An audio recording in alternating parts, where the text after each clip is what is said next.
Hey, Shalom. I want to give all praise and honor and glory to Yahweh, Ba'ashem, Yahweh Shai, Ba'ashem Rakakadash, devil honors to the apostles, devil honors to the elders of Great Millstone. Salutations to you, Wakim, that are teaching the truth and sincerity across the four corners of the earth. Today's lesson is going to be a short one, going into how Alexander the Great and the Grecians were Israelites, which that's false. Alexander the Great was against Israel, because otherwise, when Alexander the Great came into power, Israel would have been released. But if you read about the account in the book of the Maccabees, when the Grecians invaded Israel, they was telling us to let go of our heritage, our customs, our culture, and convert to their way by eating unlawful foods and sacrifices unto their gods. And then Mattathias, an Israelite, a Jake, the father of Judas and Judas Maccabees and Jonathan Maccabees, the brothers, the Maccabees, he slew Jake for doing that, or receiving the offerings of the Grecians'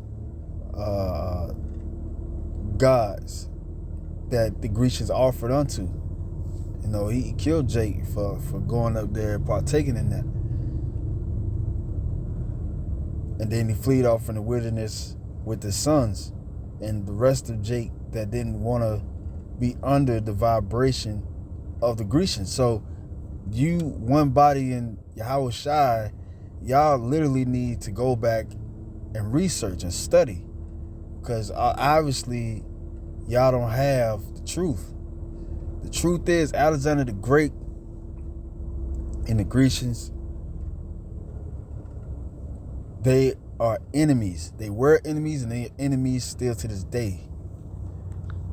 This is the book of 1 Maccabees chapter 1, and it happened after that Alexander, son of Philip the Macedonian, who came out of the land of Shittim, had smitten Darius, king of the Persians and Medes, that he reigned in his stead the first over Greece, and made many wars and won many strongholds and slew the kings of the earth.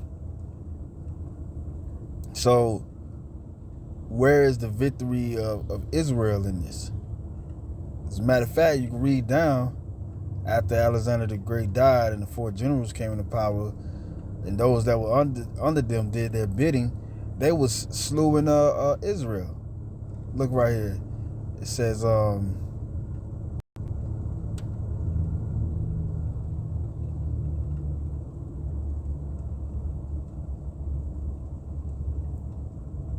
then builded they the city of David with a great and strong wall and with mighty towers, and made a stronghold for them. And they put therein a sinful nation, wicked men forfeited themselves therein. They stored it also with armor and victuals, and when they had gathered together the spoils of Jerusalem, they laid them up there, and so they became a sore snare. For it was a place to lie in wait against the sanctuary, and an evil adversary to Israel.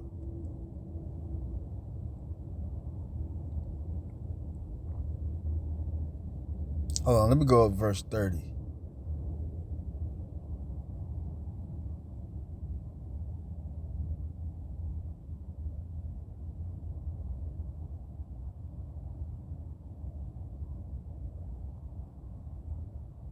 Because you talking about Greece was part of Israel. Nah, man. Okay, as a matter of fact, I'm going to go up here. Verse 18. 1 Maccabees chapter 1, verse 18. And made war against Ptolemy, king of Egypt. But Ptolemy was afraid of him and fled, and many were wounded to death. So Ptolemy is talking about one of the generals of Alexander the Great. Thus they got the strong cities in the land of Egypt. He took the spoils thereof. So it's talking about Antiochus. And it says right here, verse 20, and after that Antiochus had smite Egypt, he returned again in the 140. Now this is Grecian. He returned again in the 143rd year and went up against Israel. I'm gonna read that one more time. First Maccabees chapter 1, verse 20. And after that Antiochus had smitten Egypt, he returned again in the 143rd year and went up against Israel and Jerusalem with a great multitude. So he went up against Israel.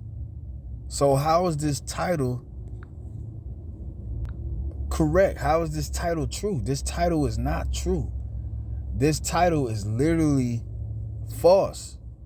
And you guys need to take this video down.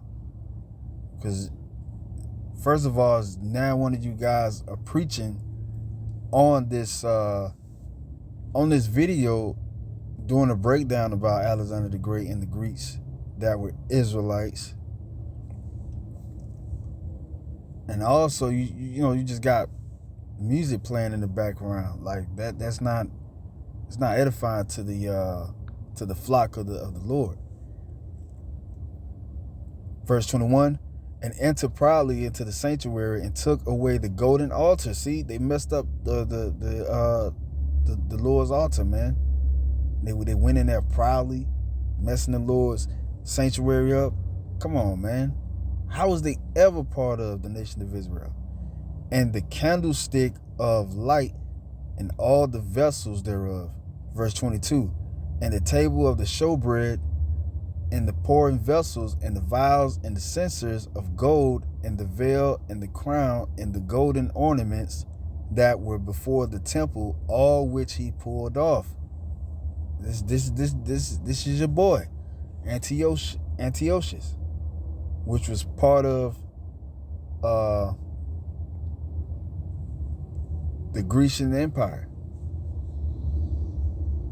He took also the silver and the gold and the precious vessels.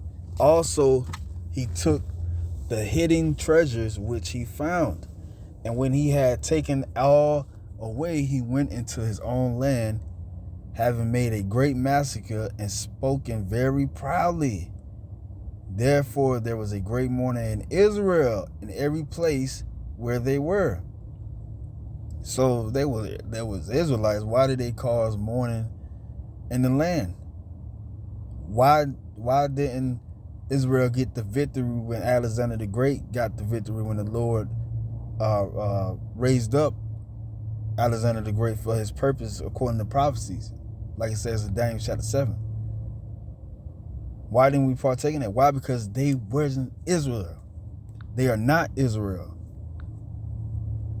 They weren't Israel, and they would never be Israel. The only ones that was Israel that was over there in Greece at that time was Israel.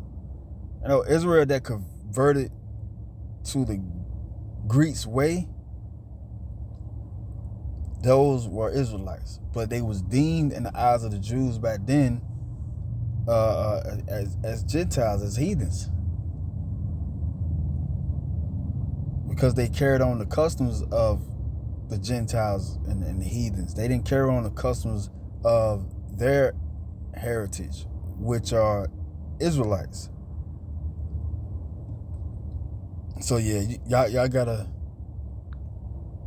do some more research, man. This is totally off. But yeah, Alexander the Great and the Greece, They were not Israelites. So with that, I'm gonna say Shalom.